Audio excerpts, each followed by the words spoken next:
Alright, I'm going to show how to install the Deadlywind hair trigger in a EMEK from Planet Eclipse.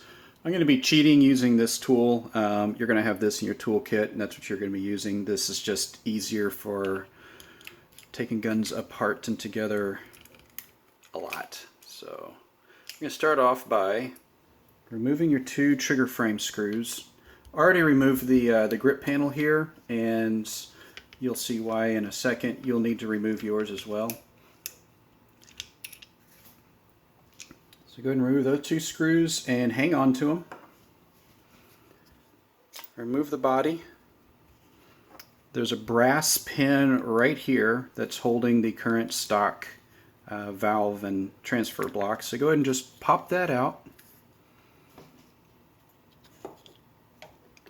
Remove the transfer block. Now you will need to keep that gasket right there. So we are going to put it for safekeeping for now right back in the bottom part of that body.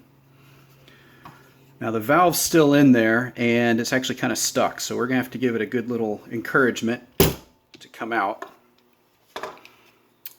Your transfer tube may or may not come out with it, but you definitely want to make sure that that's back down in there. So you can keep these two parts. There's another gasket between them. You can just keep those, put them off to the side. Not going to be needing that anymore.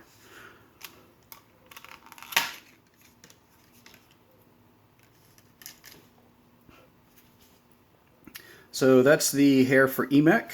You'll want to drop it in. It pretty much only goes in one way, but that's the new trigger pin right there. So it's going to be facing towards the trigger.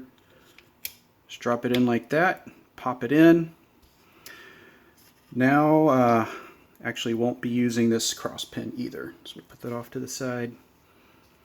When you go back together with this, we found sometimes that this gasket doesn't catch properly in here. It tries to pinch sometimes. It depends on how the aluminum is set in the plastic body here. It can be shifted a little forward, a little backward. So we found that a little extra lube right on that gasket there can definitely help. So just go back together. You can feel when it goes together properly. It'll be okay. Otherwise it'll hold off and it won't want to come together properly. You'll need to pull it back apart and make sure that gasket is seated properly. Go ahead and put your two trigger frame screws back in.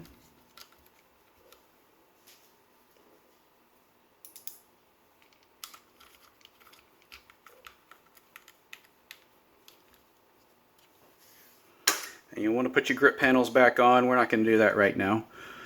And that's it.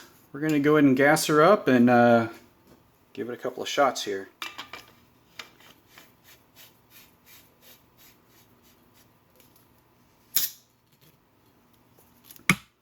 So with the EMEK, if you do not have an adjustable trigger, first of all, you want to make sure that your safety does work. We designed it so that the safety should work, and that with the safety off, the trigger should fire very close to the front and then have quite a bit of post travel. That's where an aftermarket trigger would definitely help with this, is to eliminate a lot of that post travel and get you down on a really narrow down your trigger range. But that's it. Go play. Thanks, y'all.